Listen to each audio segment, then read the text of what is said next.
Sri Lanka. This is Okay. Yasmin Yusuf from DecibelLK, and right now we have Danuja Pereira. He's like a fresher from Sri Lanka's music scene, and his debut album will be dropping on Thursday.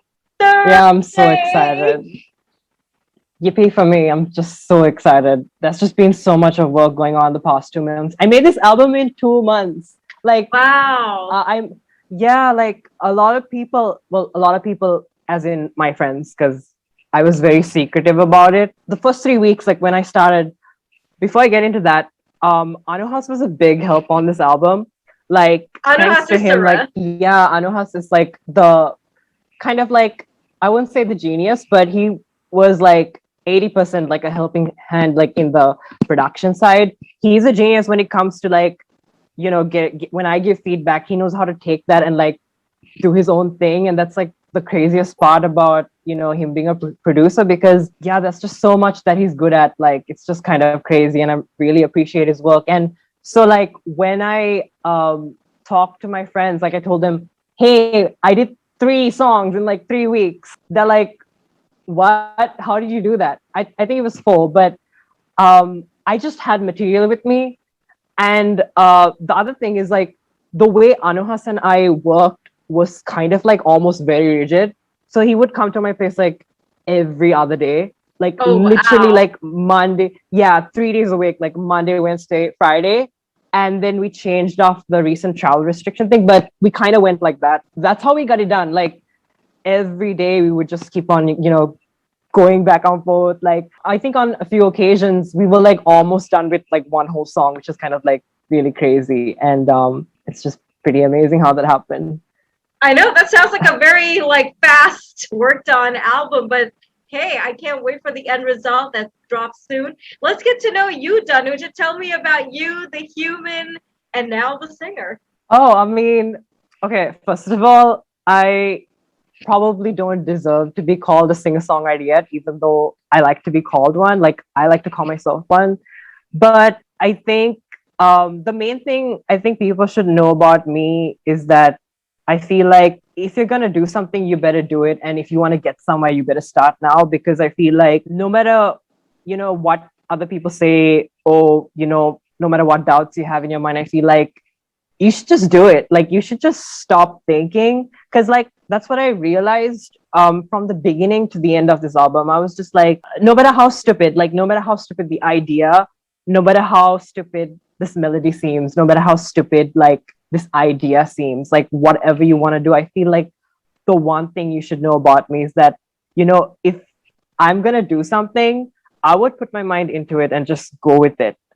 And all you need is like that positive mindset. I mean, of course, you need resources, but I feel like it's you who's stopping yourself, That's one thing about me. So apart from that, I'm 20, just like my album. My album is called 20 as well. It's just like my life is full of color, and so is the album. I've gone through a lot personally. Like I kind of posted this kind of small synopsis of like what the album is like about in general, and my like thoughts, giving some context to it. When I take everything apart, like forget about this album, the one thing that I always told myself to this day is like, don't give up, you'll get through this.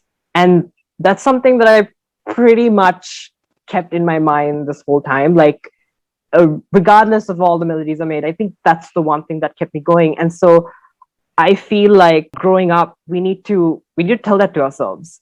And another thing about being 20 is that now that I understand so much about life, not like a 40-year adult, but like in terms of like feelings and like friends and like relationships, and we're not gonna get into that, but like all that crap. We 20-year-olds and like young adults need to be heard. And I feel like our emotions are not validated for some reason, like especially in a country like us, like whether you're being depressed or like angry or like all those negative emotions, I feel like we're not heard enough. I kind of took that, like I was just okay, like, if I write this down, somebody's probably going to relate to this, and somebody's going to be like, I needed to hear this. And the fact that I thought of that was kind of crazy in my mind. I kind of took that as my own inspiration to write this album. Yeah, so I feel like you just need to take it day by day. And you got to let people go who lied to you. You got to like cry if you need to, because it'll help you see things more clearly. And I feel like life is not just black and white. There's There's just so much colors. And basically, this album is about all those experiences that I've gone through. And 20 is an album that's an embodiment of like small child and like a matured adult. So it's kind of like both sides. So that's basically me because I can't pick a side. Like I want to be mature and like childish at the same time. And we have songs for that, which are not out yet, but they will be. Yeah, it's explicit. So I swear in some of the songs, like three of them, 3 out of 8. So we're doing that because I like it. And yeah, that's pretty Okay. much about it for So now. what would you say is your favorite song or that one song that is just 100% you in that album? Okay, first of all, I hate this question Why? because I went on a live, like you were there, asked me, and I didn't say that, but it's just like one of those questions like, how can you pick your own favorite song from your own favorite list of songs, like your own song? It's like if I pick one song, I'm just criticizing the rest. But if I had to pick a song, I think it would be See the Good, which is like the first and opening track of the album. Why I'm so proud of it is that it's such a original pop track and it's my version of a happy song. It's basically all about perspective, like See the Good. So basically, in simple terms, it's like for me personally, when I go through a hard time, it's sometimes more than, just trying so much to, like tell yourself it's okay and like, conceal how you feel. I think like the main thing is to let that out. And I feel like it's about not feeling ashamed to cry. And I feel like it's so important to put that out there because I feel like people don't express their emotions, especially the negative ones. I am pretty sure people are like, I'm going to be a burden if I do this. I don't want to be like a sad piece of shit. I don't want people to think of me like a depressed person. And, that's like, there's some kind of like negative thing, stigma that comes along with that. And I don't like that personally. This song is like, when you listen to it, it's such a positive track. But in the chorus, I'm basically like, I can't remember my own lyrics. This is so embarrassing. It starts like, and try to see the good. It's not easy to. And basically it's like, you'll never know until you try, right? And I'm like, I might have cried too much, but it helped a lot. After all these tears, I finally realized to see the good. So basically what I'm saying is, sometimes you need to like embrace the hurt, let out the tears to actually see things from a clearer perspective. So that's basically what the song is about. And there's some swear words. So like, it's such an interesting version of a happy song. Like I can't wait for you guys to hear it. Like, just so excited. That's my favorite song. Yeah, for now, I guess. Who have been instrumental in making this album what it is? Apart from Anuhas. Oh, just me. Just you I'm and not even Anuhas. kidding. Just me and Anuhas. Well, I'm the writer. I play piano. And Okay. I've done a couple of exams on piano. I'm not bragging, but I've honestly did that. I actually give credit to that because if I didn't do a couple of exams, I wouldn't be able to write like at all. And but at the same time, one thing I must say is that one thing that I've never been taught in exams, like piano exams, is we're never taught on how to be creative. But that's exactly what I wanted to do.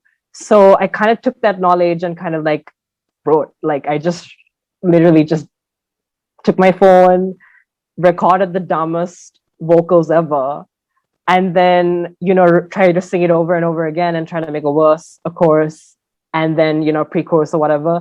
That's how I make See the Good. How See the Good started off was I kind of told Anuhas I wanted like this very funky, groovy kind of sound, and he ended up making this very like futuristic kind of like pop punk kind of hook, and I kind of liked it. And then I was just like, okay, I have like lyrics, I made a melody, let me sing over it.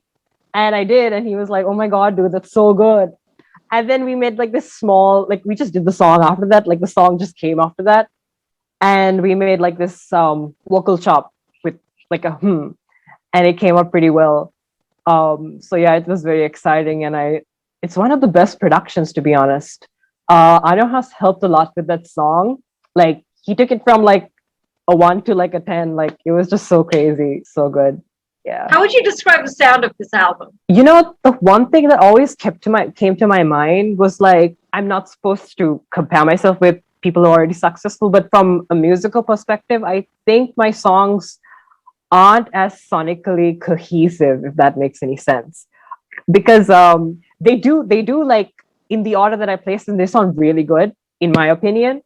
But even in Anahas's opinion, because I asked him, it's very unique. Like that's just one word. I feel like because the one thing about making a small album, this is a legit album, but this album has only 8 tracks because we were limited to like expenses and stuff. And like I had to talk with my dad because I wasn't doing this alone, and time and all that.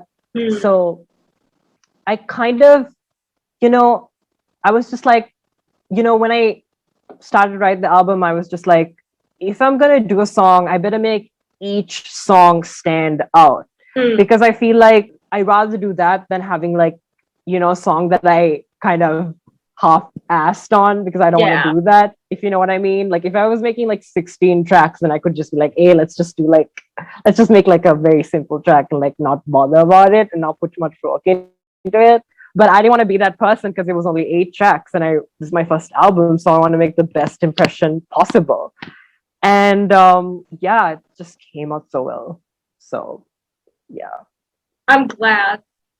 And is there anything else that you want to add in closing? One thing I think I want to add is like, if there's anybody who wants to do anything creative, if it's music or not, I feel like you should just go for it and like try to seek support and like talk to people. And if you've already made anything, I feel like you should chat with people. Like, don't be shy. Like, even though you might have so much of doubts like me, because I have a million doubts like every 10 minutes. So it's kind of like, I'm like, should I do this? Should I not? But you should just go for it and like talk to people and like get people to help you. I'm pretty sure people have friends. So like if you feel like you don't have enough emotional support, I feel like you should talk to your friends, talk to your parents about it. And things might come through for you. So yeah, I feel like it's very important. Jai went to that. And thanks a lot, Danuja, for being a part of this conversation.